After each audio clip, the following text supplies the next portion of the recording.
tinggi daripada karbohidrat dan juga protein. Hmm. So you can imagine dengan volumenya cuman segini, itu kalorinya udah sebegitu gedenya. I see. Oke, dan akhirnya mereka itu ya mau nggak mau makan secara tersebut, makan kayak gorengan kayak begitu tuh nggak kekontrol kadang-kadang. Kadang-kadang misalnya sekali duduk kayak begitu 2, 3 sampai tadi 6 gorengan bisa langsung cepat masuk. Betul.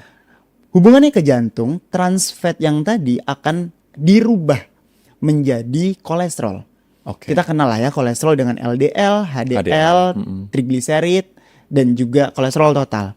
Belum lagi nih ngomongin masalah ada lagi apoprotein lipo B dan juga LPA. Nah, kalau ngomongin gorengan, dia secara otomatis trans fatnya tinggi banget. Dan dia akan meningkatkan kondisi atau kadar LDL dan juga trigliserida di dalam darah kita.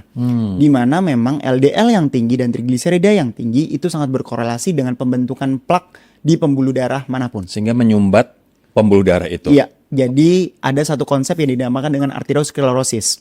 Arteriosklerosis adalah ketika misalnya kolesterol LDL dan trigliseridnya tinggi, jadi metabolisme lemak itu memang ada di liver kita.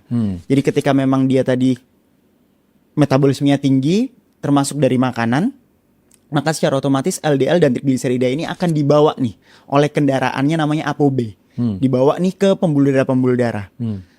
Kolesterol itu baik sebenarnya dalam tubuh kita. Dibutuhkan untuk misalnya metabolisme beberapa vitamin, ADEK, butuh untuk metabolisme otak juga, energi dan lain sebagainya. Tapi ketika itu sudah berlebih, maka dia akan bikin nempel di sana, di pembuluh darah.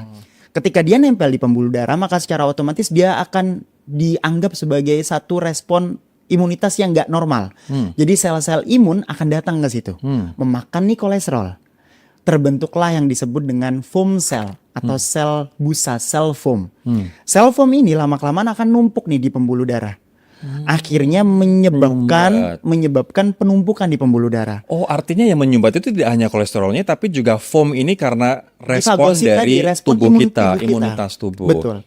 Sampai nggak berhenti sampai di situ, si plak ini tadi dia fragile, dia gampang banget pecah.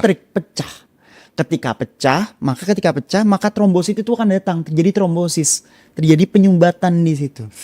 Itulah yang disebut kalau misalnya di jantung, maka penyakit jantung koroner. Kalau misalnya di pembuluh darah yang lain, let's say otak, itulah jadinya stroke. Stroke, wow. Jadi efeknya di situ. Jadi ketika gorengan ini sudah terlalu berlebih, LDL kita bakal naik, trigliserid kita bakal naik, dan resiko kita untuk terjadinya penyakit jantung dan pembuluh darah itu juga akan meningkat. Ini teman-teman yang doyan makan gorengan, nggak terkontrol, plus nggak pernah olahraga beban, nggak pernah olahraga kardio dan begadang, apalagi buat teman-teman komuter yang pulang malam berangkat pagi, hati-hati banget ya, karena resikonya banyak banget.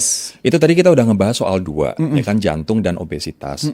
Bagaimana dengan, aku pengen sekarang fokus ke diabetes. Kok bisa gorengan, kolesterol, lemak jahat, ningkatin kadar gula, dok? Gimana tuh penjelasannya?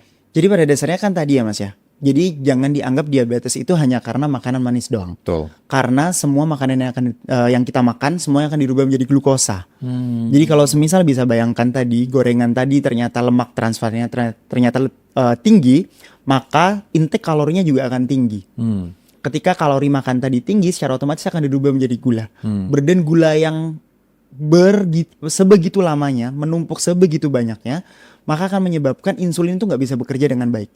Insulin itu dihasilkan oleh pankreas kita. Sel beta